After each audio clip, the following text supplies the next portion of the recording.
This is Terry here with Music Exclusives TV, and I'm a Queens native, so I definitely felt what it was like when you first exploded on the music scene with Ja Rule. How do you feel to be here at the Def Jam 30th anniversary, my man? It feels good, man. You know, it's always good to come back and show love for the label that started it all. You know what I mean? Yeah. I remember when you first got on.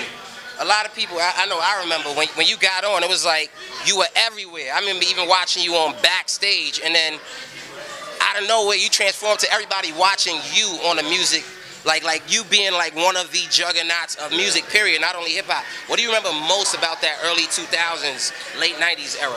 This is a good time of music, you know what I mean? Good period, you know. Music was fucking taking off at a different rate, and I was happy to be at the forefront of it, you know what I mean? Yeah, and when you watch the way social media now plays such a huge role in music, is it something that you gravitate towards, or do you kind of miss the way you were able to get your music out there before? I kind of miss it, you know what I mean?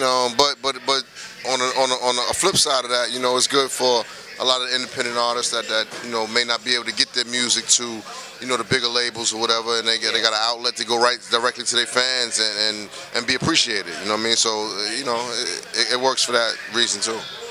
Def Jam birthed so many pioneers, and three that were like strong New Yorkers as you, Jay-Z, DMX. At one point, that tension, that energy of like the greatness and like the skills and lyricism was so tough that the three of you sometimes weren't even able to be in the same room.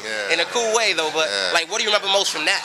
Like as far as on a competitive level? Just the competitive edge it gave all of us, you know, to want to be great, to want to be the best at what we was doing. It definitely drove us to make those great albums that we made. Yeah. You know, so I'm appreciative. I'm happy that we had that opportunity to spar in that kind of manner. Yeah, you know yeah. You went away for a while. You came back, and you're still passionate about the music thing. Absolutely. You definitely put out a book.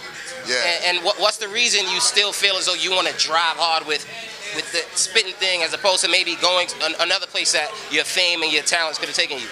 I mean, you know, it's one of those things where music is my passion. I love it, you know, from the bottom of my heart. That's what I eat, breathe, sleep, you know, it's music. So I'll never stop doing music, even if it's just in a smaller capacity, maybe writing songs and doing stuff for other artists, or just putting out other artists, you know. But you know, right now I'm focusing more on film and television as we speak. So your wife briefly put me on that you're about to come out with a reality show with her. And before I get into the reality show, you being, I remember how much the ladies loved it. They still do love you, but back then it was like on a crazy level. How are you still able to be loyal and faithful as a husband? I mean, I love my wife, you know what I'm saying? And we got a bond that's different from anything else that's out there. You know, the grass is not always greener as some people like to think, you know what I mean? So me and my wife, I've known her since junior high school, you know. 13 years old. Yeah, so that's my baby. We've been through it all and seen it all, and ain't nothing gonna, you know, separate that bond. You know Are you afraid that going on television might penetrate your relationship, or just personal things? Why would it do that? Because the whole world is watching that. That's all right. Well, take a look at what we are. You know what I'm saying? A great family. You know. Beautiful kids, beautiful wife, you know, and that's what it is, you know what I mean? Definitely. There you have it. You're a legend, bro. So this is Terry here with Music Exclusives TV, and Queens is in the building. Ja Rule. We over it out. Peace. Thank you.